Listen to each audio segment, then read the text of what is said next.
नमस्कार भक्तजनों, आज मैं आपको सुनाऊंगी कार्तिक मास महात्म्य कथा अध्याय 20। आरंभ करने से पहले आप मेरे चैनल हिंदू राष्ट्रीय व्रत त्योहार को सब्सक्राइब जरूर कर ले।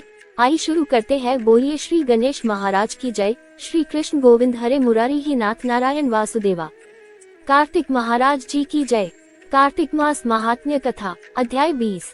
माँ शारदा की प्रेरणा स्वयं सहाय। कार्तिक महात्म का लिखूं ये 20वां अध्याय। अब राजा पृथु ने पूछा, हे देवर्षि नारद, इसके बाद युद्ध में क्या हुआ तथा वह दैत्य जलंधर किस प्रकार मारा गया? कृपया मुझे वह कथा सुनाइए। नारद जी बोले, जब गिरिजा वहां से अदृश्य हो गई और गंधर्वी माया भी विलीन हो गई, तब भगवान वृषभध्वज चैतन्य हो गए। उन्होंने लौकिकता व्यक्त करते हुए बड़ा क्रोध किया और विस्मितमना जलंधर से युद्ध करने लगे। जलंधर शंकर के बाणों को काटने लगा, परंतु जब काट न सका तब उसने उन्हें मोहित करने के लिए माया की पार्वती का निर्माण कर अपने रथ पर बांध लिया। तब अपनी प्रिय पार्वती को इस प्रकार कष्ट में पड़ा देख लौकिक लीला दिखाते हुए शंकर जी व्याकुल हो गए। शंकर जी ने भयंकर रौद्र रूप धारण कर लिया। अब उनके रौद्र रूप को देख कोई भी दैत्य उनके सामने खड़ा होने में समर्थ न हो सका और सब भागने छिपने लगे। यहाँ तक कि शुंभ निशुंभ भी समर्थ न हो सके। शिवजी ने उन शुंभ निशुंभ को शाप देकर बड़ा धिक्कारा और कहा, तुम दोनों ने मेरा बड़ा अपराध किया है।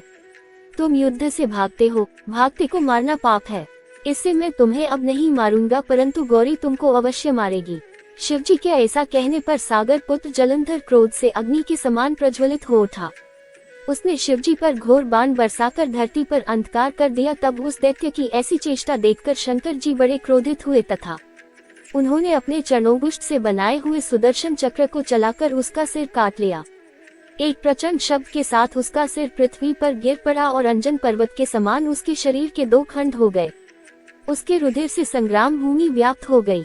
शिवाज्ञा से उसका रक्त और मांस महारौरव में जाकर रक्त का कुंड हो गया तथा उसके शरीर का तेज निकलकर शंकर जी में वैसे ही प्रवेश कर गया जैसे वृंदा का तेज गौरी के शरीर में प्रविष्ट हुआ था।